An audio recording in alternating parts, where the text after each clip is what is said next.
Welcome. First, I want to tell you, say hi to Fred if you didn't already. There's Fred. So the title is like, Who Kung Pao'd My Chicken? And that's why I wanted to introduce you to Fred first. Because did you know that currently Americans eat approximately 96 pounds of chicken per person? Up from 16% in the 1950s. And my mom always said, there's one thing you don't really mess with is people's money and their food. So think about the workplace. When you begin to shift and make changes to your money because you have now diversity in the workplace, and the food because you walk in the lunchroom and someone has something that doesn't smell quite to your liking in the microwave.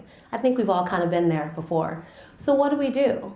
What does the American dream actually look like? What's the status quo for Lupe and Fred and Habib?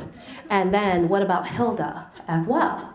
So I brought my friends to kind of help tell the story, because it's time that we begin to shift the status quo in the workplace. What does that look like? Who sets the tone and the pace?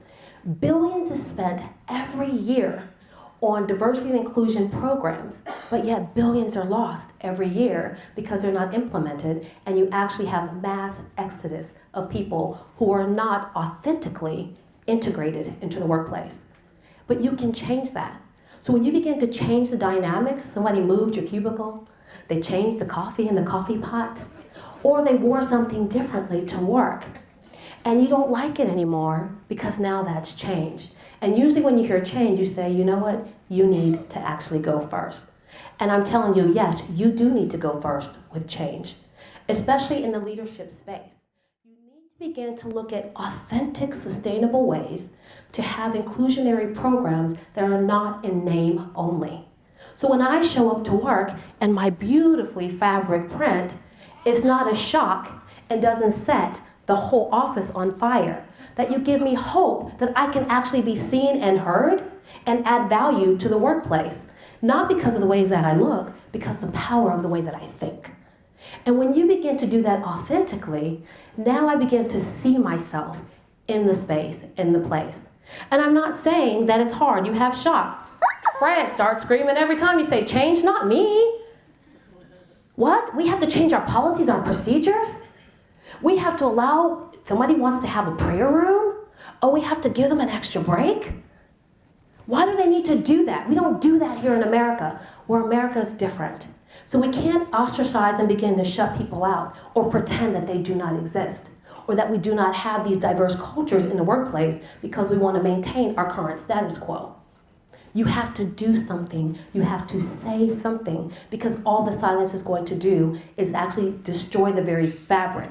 Because you pretend to like people, you pretend to change, but really it's not authentic, and that can be felt. And that's why you have mass exodus of millennials in the workspace, because what they truly love is to see diversity. And it's not a white, black, German, or Haitian, it's also ideas. They have a tattoo, they wear their hair differently. And so it's not disbelief because, again, they're adding a different way of doing things.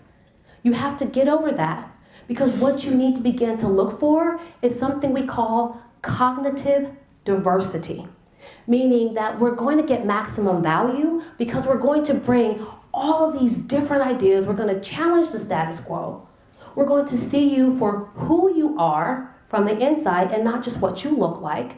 And so we're going to challenge, we've been doing this the same way.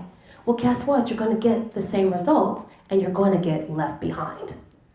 And if that's what you want, then if you're going to exist in a controversial environment where we have women who only make up 6.4% of the CEOs, and the numbers are even shallower for blacks, which are about 1%, but yet we say we live in a diverse and inclusive environment. So you can shut your store down for the day and train everybody for one day on how to understand diversity, inclusion, or you can begin to build systems and implement strategies and spend the time and the effort to go along with the money so you don't have a rebellion and a mass exodus. So I don't wear my hair in locks because it fits for you, it works for me, and I should be included in that. And whatever I bring to the table should also be valued, because that's my point. That's why I'm there. And when you begin to build the dynamics and the systems and the safe spaces where you have people who feel like, I belong here, they will also begin to innovate there as well. So by blending, I don't need you to be like me. I need you to actually strike a chord or a discord so that we can begin to think differently, get some different results, get some innovation. Because that's what innovation is. It shouldn't be about just my way or just your way. It should be about accepting you for who you are and what you bring to the table, and now how can we begin to systemically implement those things. And one of those things is starting with accepting you for being different. It is okay, we are not alike. I like the fact that you look different.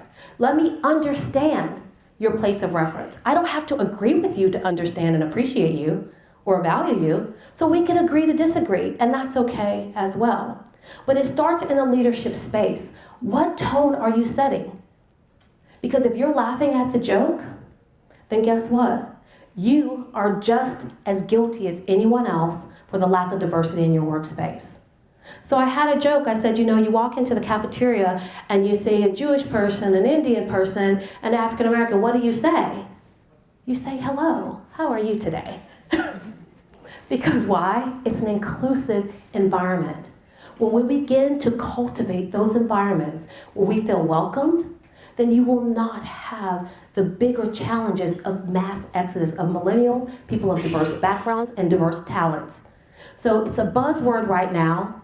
You have issues from Starbucks to McDonald's and even places like Zappos. But it's not just about you, it's about us, because we literally, truly are stronger together. Us forever. Thank you.